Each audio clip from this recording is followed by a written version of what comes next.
One machine gun, 2 nights without sleep, waves of enemy soldiers breaking through the jungle in the dark, and a thin line of defense that holds for one reason only, because one man refuses to let that machine gun fall silent. How is it even possible that one Marine can hold back an entire regiment? The first thing John Basilone noticed when he arrived on Guadalcanal was the heat. It pressed down from above and rose from the ground at the same time, trapping the Marines between the sky and the jungle.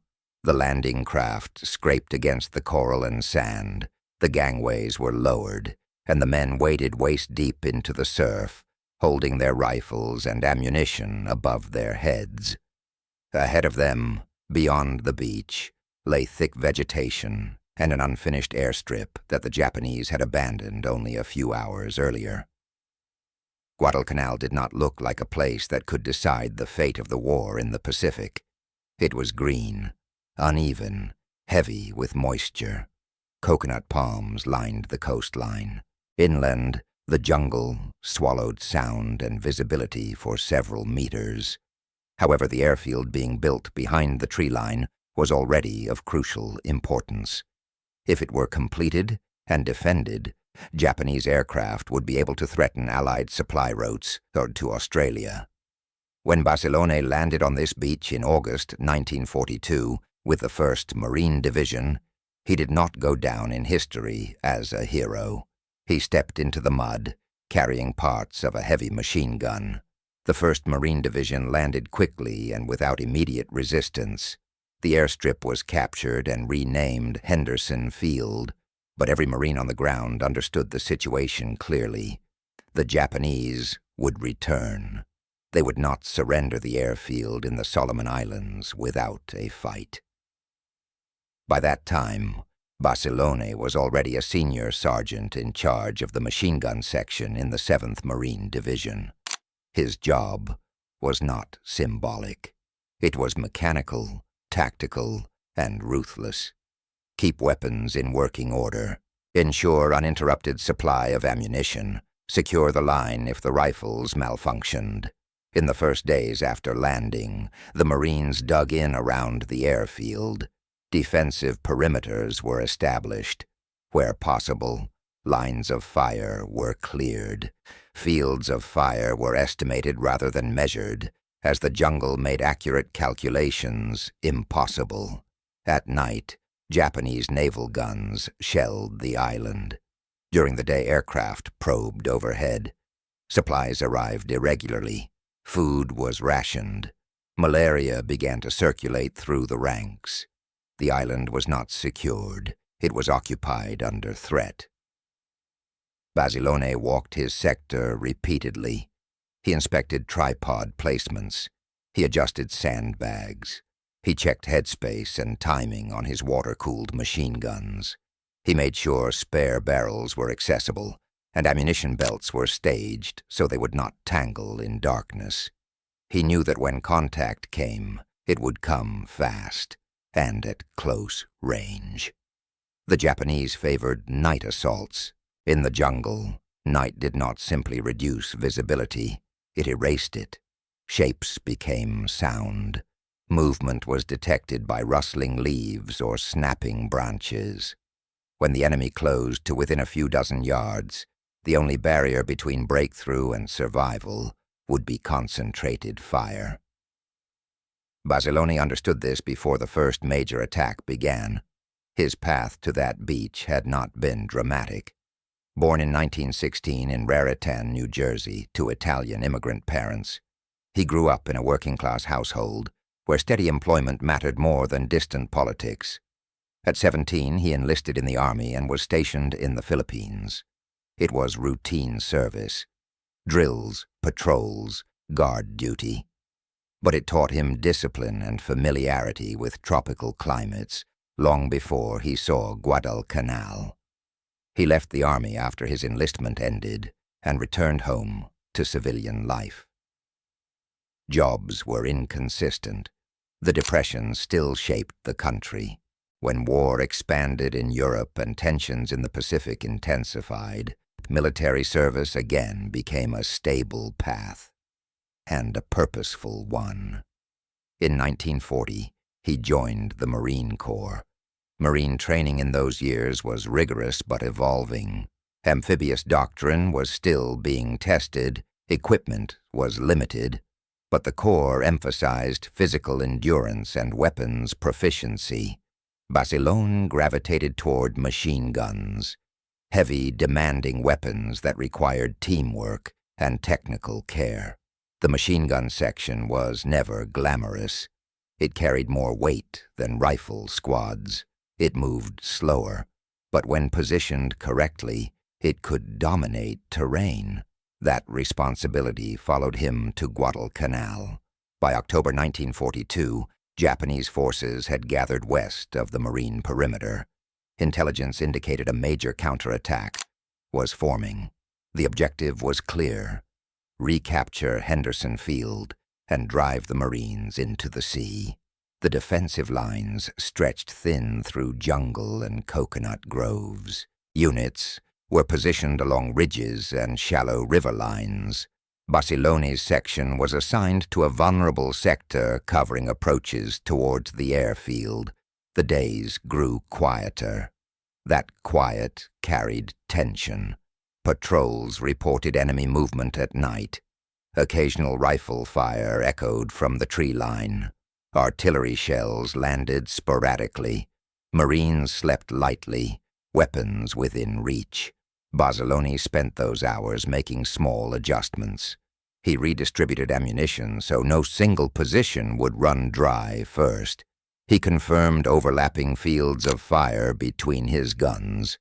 He spoke briefly with the rifle platoons on either flank to coordinate signals in case of infiltration. He checked water levels in the cooling jackets.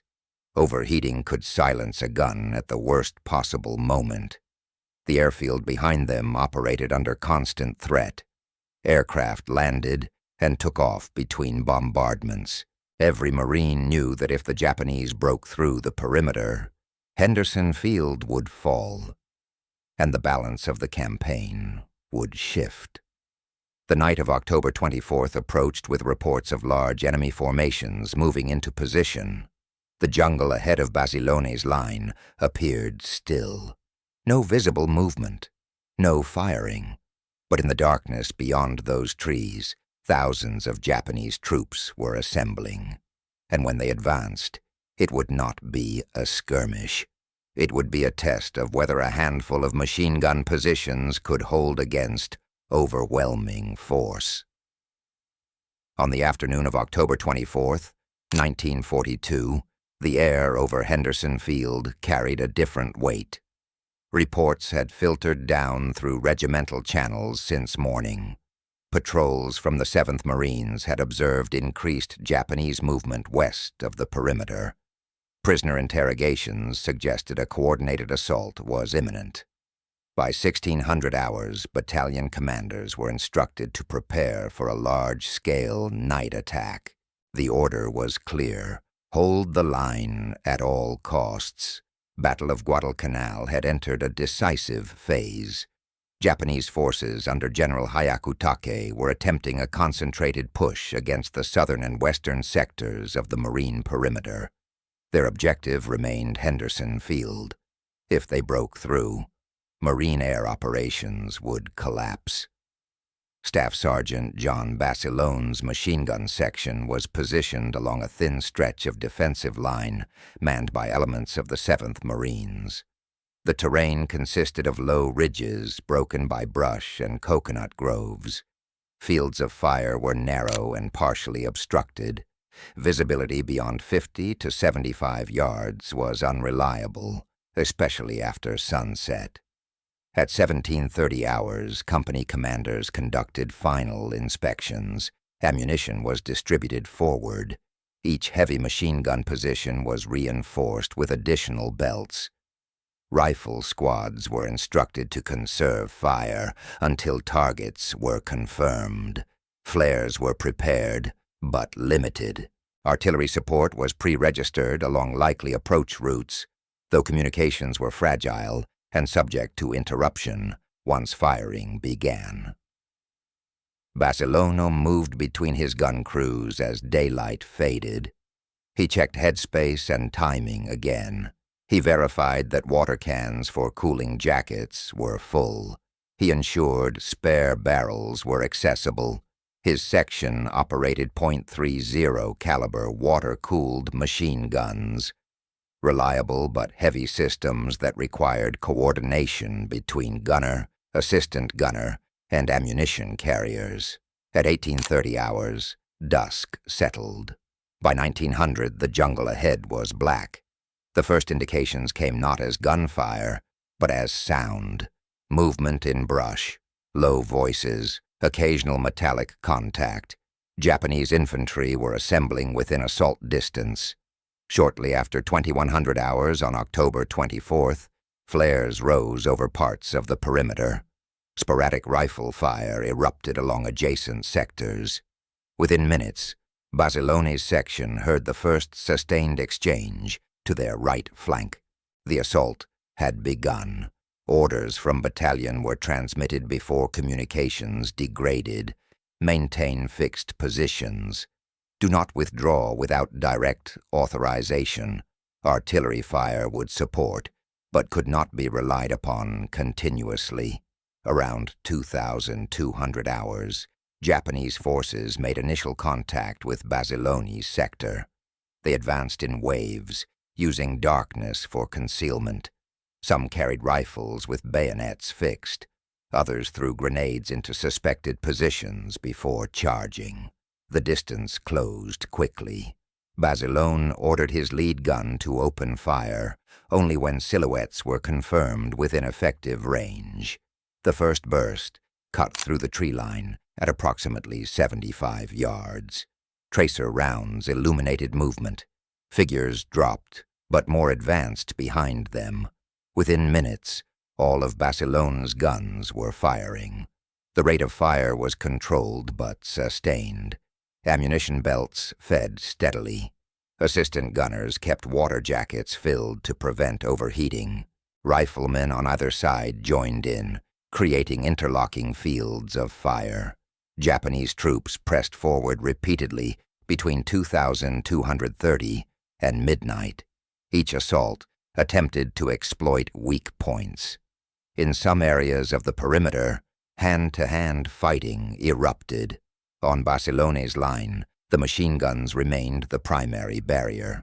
Around 0030 hours on October 25th, a break occurred in the firing. It lasted less than 10 minutes. Then another wave advanced, this time closer and more concentrated. Grenades landed near one of Basilone's gun pits. Dirt and sandbags absorbed most of the blast, but the shock disrupted the crew. Shortly after 100 hours, one of the machine gun crews was hit by mortar fragments. The gun fell silent. For a machine gun section defending against a mass assault, the loss of a single gun altered the balance immediately. Gaps in fire allowed enemy movement to concentrate. Basilone did not wait for formal instruction. He moved across the line under fire, reorganizing the surviving crew, directing ammunition carriers to redistribute belts, and repositioning one of the remaining guns to cover the gap left by the disabled weapon. By 0130 hours, the Japanese attack intensified. Reports later estimated that several hundred enemy troops were committed against that sector alone. Exact numbers were impossible to confirm in darkness, but the pressure was undeniable. Telephone lines to battalion command were cut by shell fire. Communication degraded to runners and shouted orders. The standing directive remained unchanged: hold position. Between 0200 and 0300 hours, Japanese forces penetrated portions of adjacent lines. Some enemy soldiers reached within grenade range of Basilone's forward pits. Several Marines were wounded. One additional machine gun was damaged. Basilone continued moving between positions. He manually helped load belts. He adjusted tripods to maintain firing angles. When ammunition ran low at one pit, he directed carriers to crawl forward under fire with additional belts. By 0330 hours, the line was under continuous assault. Japanese troops attempted to flank the position through shallow ravines and vegetation. Basilone shifted fire repeatedly to respond to movement detected by muzzle flashes or sound. As the night wore on, casualties mounted on both sides. The machine guns remained operational, but the strain on crews was visible. Fatigue, dehydration, and concussive shock from nearby explosions reduced efficiency. Several Marines in the section were either killed or incapacitated. Shortly before 0500 hours, just before first light, the most concentrated push occurred. Japanese infantry charged directly toward the gun positions, attempting to overwhelm them before dawn. Basilone's remaining guns fired nearly continuously during that period. Ammunition stocks dwindled. Belts ran dry faster than they could be replaced. One gun, overheated, had despite cooling efforts. But the line did not collapse. At approximately 0600 hours on October the 25th, first light revealed the ground in front of the position. Japanese forces were withdrawing. The assault had failed. Henderson Field remained in Marine hands. The cost would be counted later. For the moment, what mattered was that the line, thin, exhausted, partially cut off, had held through the night. But the night of October 24th to 25th was not the end. It was only the beginning of the pressure that would push Basilone's section beyond standard defensive procedure and into a fight where individual action would determine survival. Dawn on October 25th. As the lights spread over the jungle west of Henderson Field, the Marines could finally see what they had been firing at through the night. Bodies lay tangled in the brush in front of Basilone's sector. Equipment, rifles, packs, scattered across ground, churned by bullets and mortar fragments. The attack had not been a probing action. It had been a full regimental assault. But by 0700 hours, there was no time for reflection. Reports from adjacent companies indicated renewed Japanese movement beyond the tree line. The failed night attack had not ended the effort. It had only shifted it. Orders came down through what remained of battalion communications: maintain positions. Reinforcements were limited. Ammunition resupply would be pushed forward as quickly as possible. Expect renewed contact before nightfall. Basilone's section had suffered heavy strain. Several Marines were dead. Others were wounded and evacuated when possible. 2 machine guns had been damaged during the night engagement. One was still operational but unreliable. The other was out of action. He assessed what remained: 1 fully functioning heavy machine gun, 1 partially damaged gun that might fire if carefully managed, reduced crew strength, limited ammunition forward of the line. The situation was deteriorating, but the sector could not be abandoned. Henderson Field sat less than a mile behind them. Throughout the morning of October 25th, sporadic sniper fire and small Japanese patrol probes tested the perimeter. Around 1000 hours, artillery from offshore Japanese ships began intermittent shelling of the airfield and surrounding positions. Explosions shook the ground, but the main threat remained infantry infiltration. By early afternoon, it became clear that the Japanese were reorganizing for another push. Marine intelligence later determined that elements of the Japanese 29th Infantry Regiment were still intact west of the line. Despite heavy casualties during the night assault, they retained manpower and momentum.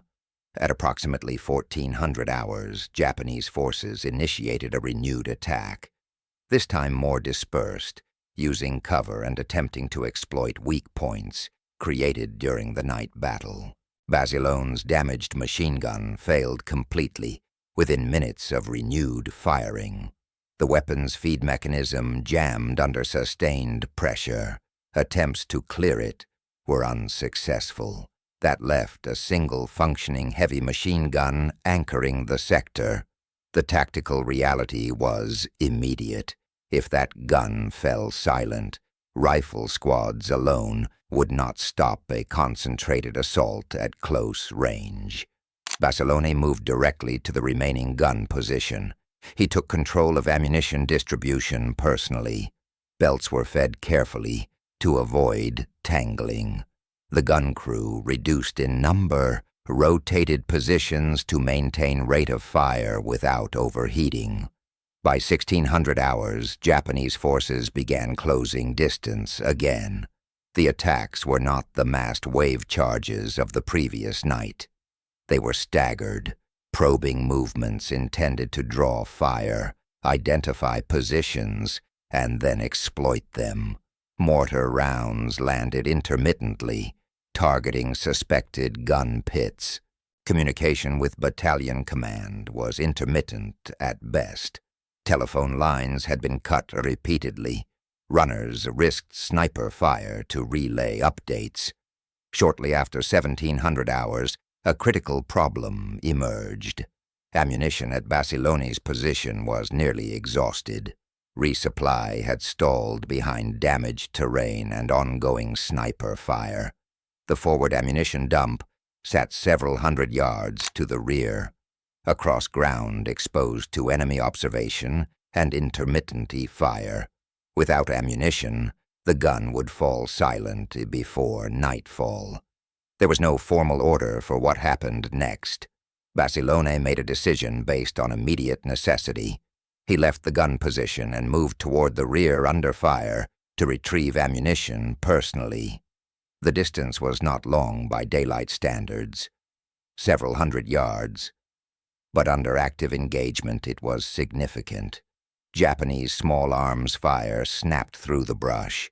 Mortar impacts forced him to alter direction more than once. He reached the ammunition supply point, gathered belts, and returned to the forward line. He made that trip more than once.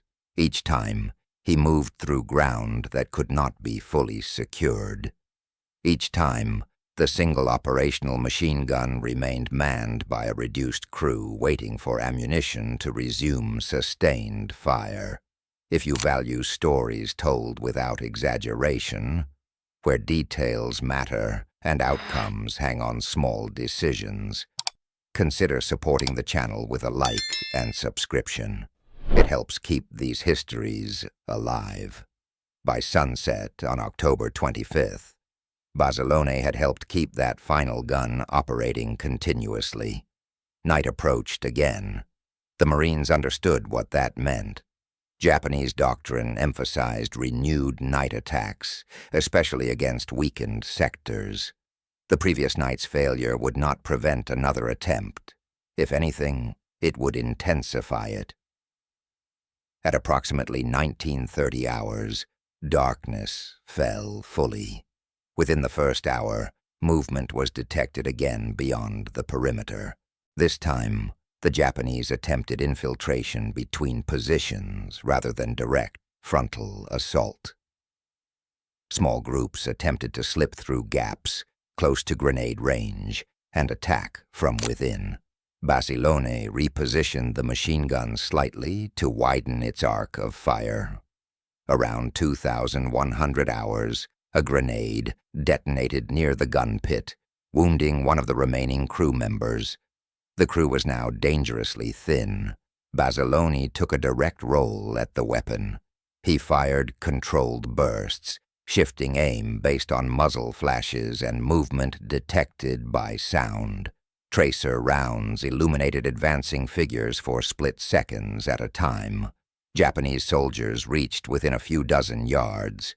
The machine gun's sustained fire prevented a breakthrough, but at close range, riflemen and Marines with bayonets fixed engaged infiltrators who had slipped through brush on the flanks.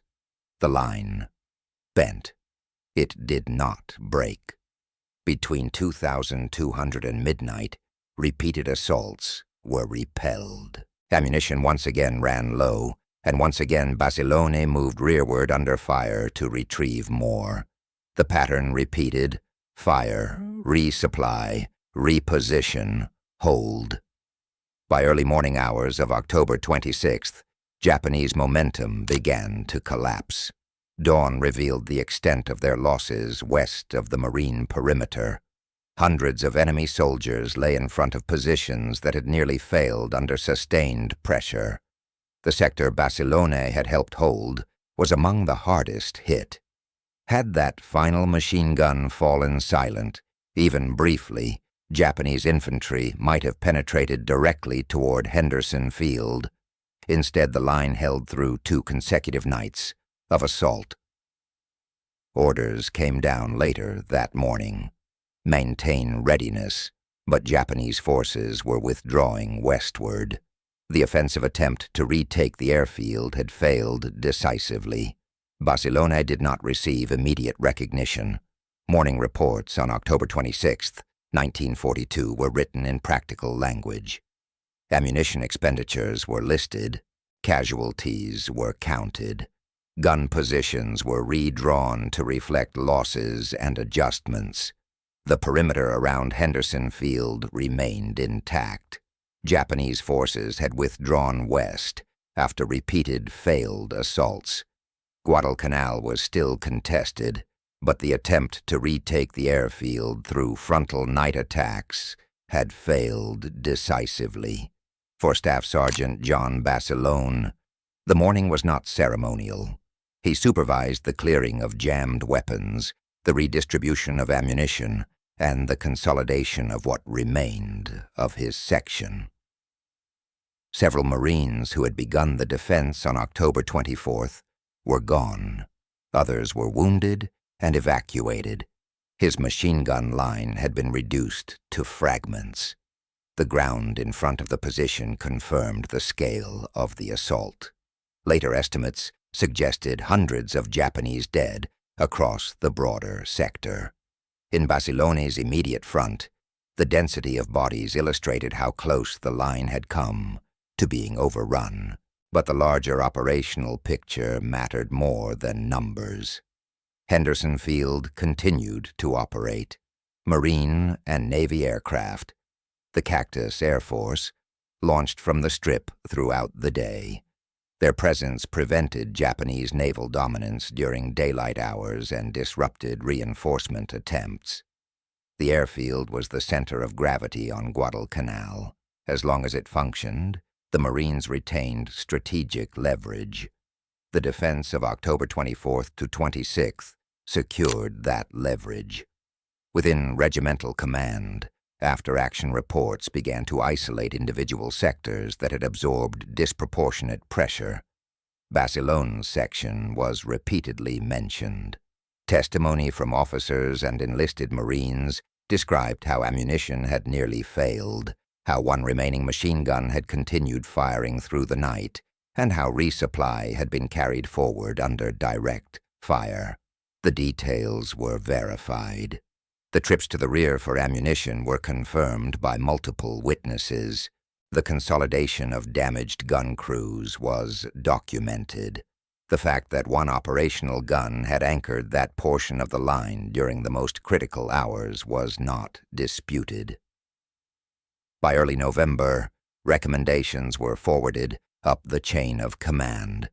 Meanwhile, combat on Guadalcanal did not stop. Japanese forces attempted additional reinforcement efforts by sea. Naval engagements continued in the waters surrounding the island. Artillery bombardments struck the airfield intermittently. Disease continued to erode Marine strength as steadily as enemy fire. Basilone remained in the line. There was no immediate removal for publicity or recognition. He continued supervising machine gun positions during subsequent engagements. He oversaw replacements assigned to his section. He drilled them repeatedly on ammunition handling, cooling procedures, and rapid repositioning under pressure. He understood something clearly. What had happened on October 24th to 26th could happen again. In November 1942, further Japanese attempts to retake Henderson Field culminated in additional fighting, including the naval Battle of Guadalcanal, but the major ground assault phase had passed.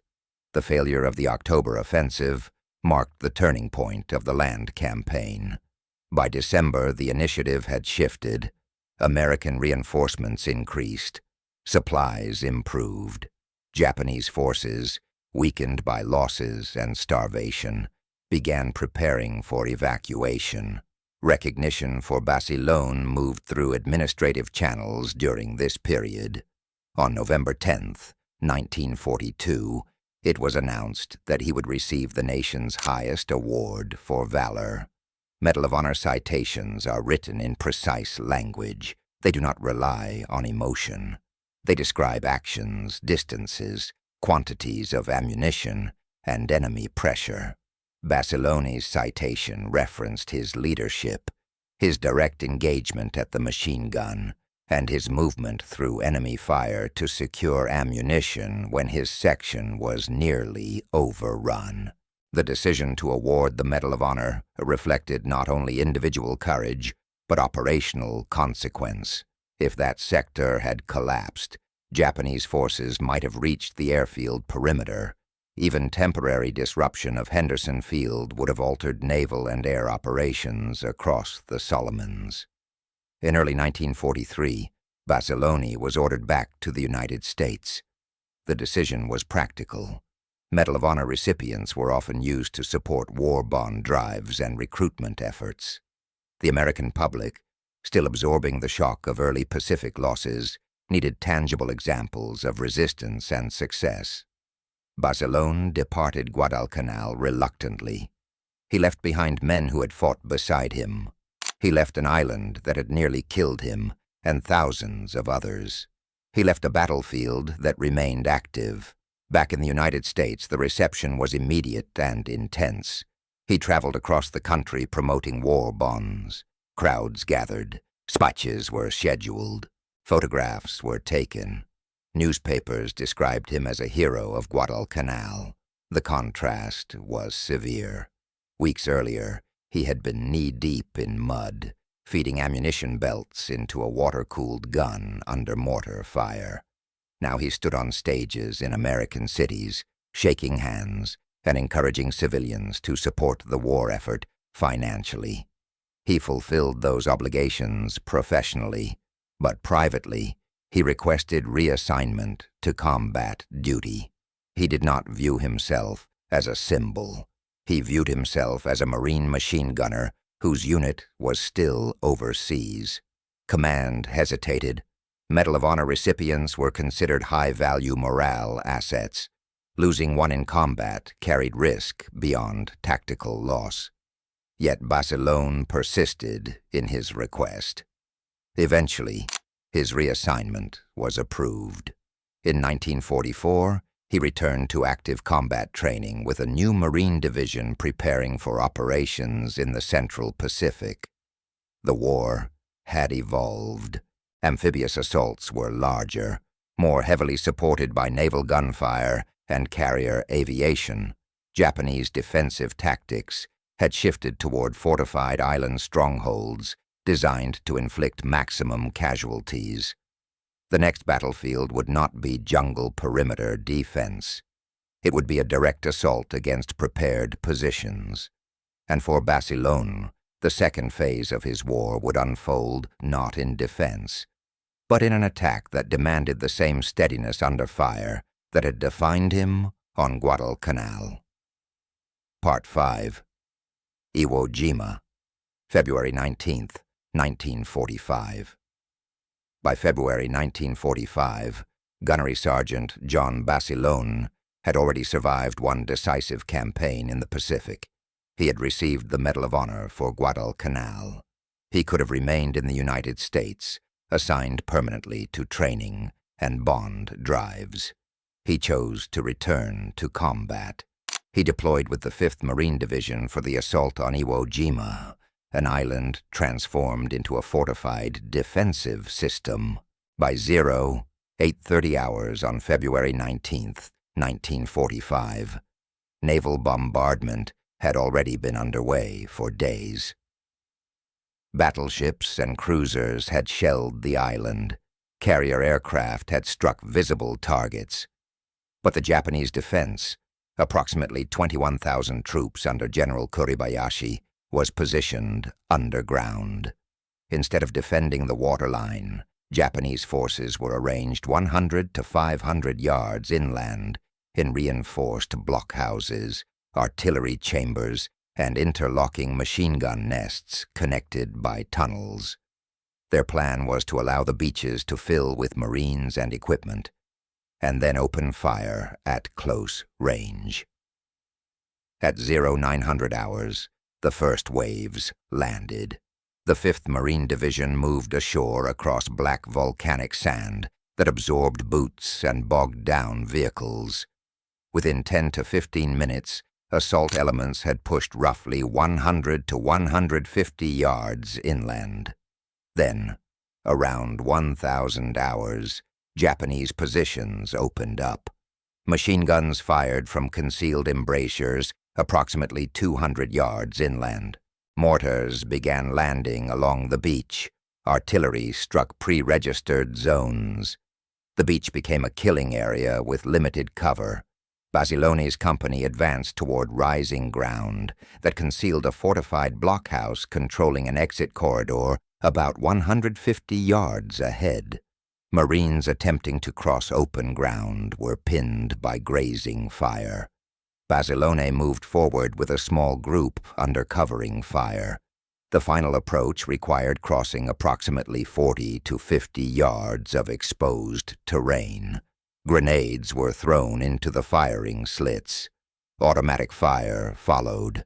The position was silenced after close engagement. Shortly after, around 1100 hours, an American tank became immobilized roughly 75 yards forward of Basilone's position. The churned sand trapped its tracks. Japanese anti-tank and machine gun fire from elevated positions approximately 200 to 250 yards inland began targeting it. An immobilized tank in that position would draw concentrated fire and block infantry movement. Basilone moved toward it under fire.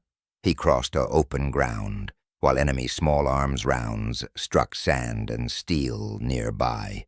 He helped guide the crew and coordinate movement until the tank regained traction and rejoined the advance. By late morning, the company had advanced approximately 200 to 300 yards inland, but remained within range of multiple concealed Japanese positions. Shortly before noon, as Marines pushed toward another rise roughly 150 yards ahead, Japanese defenders opened fire from elevated and partially buried positions on the right flank. These included riflemen and machine gunners firing from reinforced apertures. The distance between Basilone and the nearest active enemy position was estimated at under 100 yards. He was moving forward with his unit when he was struck by enemy fire. Most accounts indicate a burst of Japanese machine gun fire from a concealed position. The rounds hit him in the chest and possibly the groin area, causing catastrophic internal injury. He fell immediately. There was no extended exchange at that point, no withdrawal. The assault continued forward around him. The fire that struck him came from entrenched Japanese defenders positioned above and slightly forward of his company's line of advance. He died on the first day of the battle. The terrain where he fell was still under direct enemy observation. Marines continued pushing through the same corridor he had helped clear minutes earlier. For his actions that morning, leading the assault on a fortified blockhouse and exposing himself under fire to assist a trapped tank, he was posthumously awarded the Navy Cross. He had received the Medal of Honor for holding ground under repeated assault on Guadalcanal. He received the Navy Cross for advancing under direct fire on Iwo Jima. The Battle of Iwo Jima would last until late March 1945. The island would eventually fall under American control, but at high cost. Basilone did not live to see the end of that campaign, nor the Japanese surrender in August 1945. His war began on a jungle ridge where one machine gun could not fall silent. It ended on volcanic ground, less than 300 yards from the shoreline, under fire from defenders who had chosen to fight from prepared depth.